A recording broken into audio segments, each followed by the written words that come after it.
I think the NBA has changed forever, and I don't think we've quite realized it yet.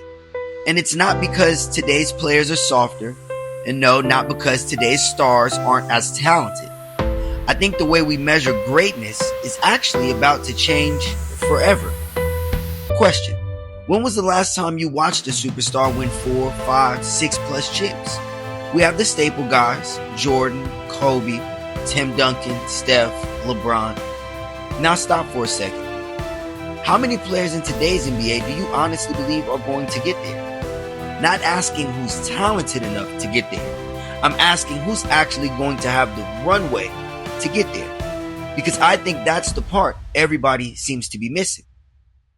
For the last 30 years, greatness wasn't just about being the best player. It was about having enough runway with one organization to build, lose, adjust, reload, and chase another championship. Jordan didn't win overnight. Chicago stayed patient, kept building around him, and eventually everything clicked. Kobe won 3 chips with Shaq.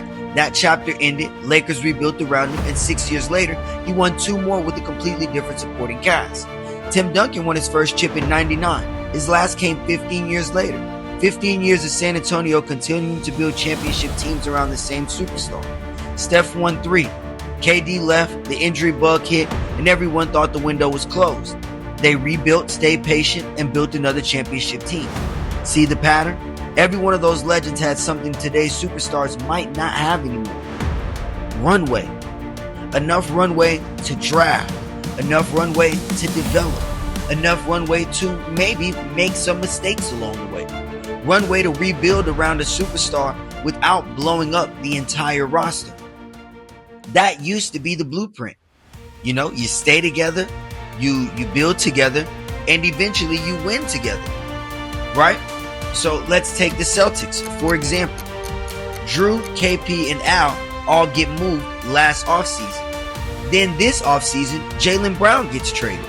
And all of a sudden, the core of a championship team is gone.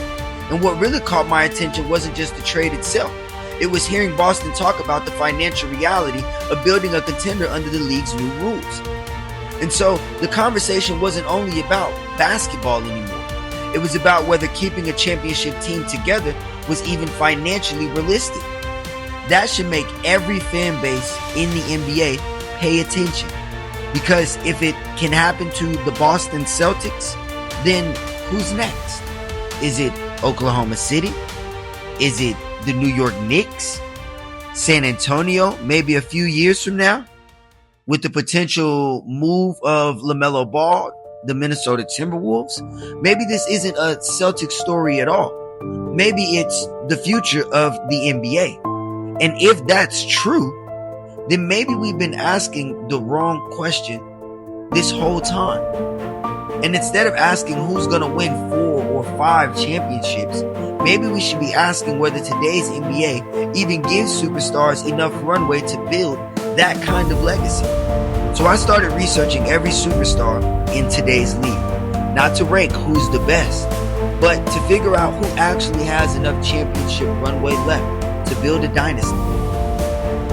And honestly, what I found completely changed the way I look at NBA greatness, or how it'll be measured going forward. And that's where we're going next. Tune in for parts 2 and 3 to see what happens in the future of the NBA. Like, comment, and subscribe for more. And as always, thank you for watching SportsCenter.